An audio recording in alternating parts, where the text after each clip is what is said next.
Hello everyone, I am Arahan Teotia and today I am going to show you how to install Microsoft Teams. So first you will open your browser.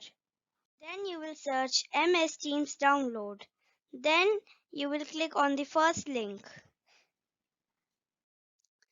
So this page comes. Download Microsoft Teams. Connect and collaborate with anyone from anywhere on Teams. And two options will come. Download for desktop and download for mobile. Since I am using desktop, I will click download for desktop.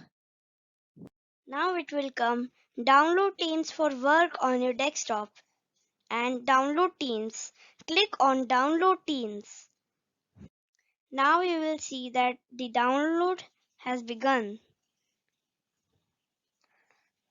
Now you will go to files and select the Teams file. Let me circle this to understand better. Now it will come installing Microsoft Teams. Then it will come loading Microsoft Teams. Hooray! Your application has successfully been installed.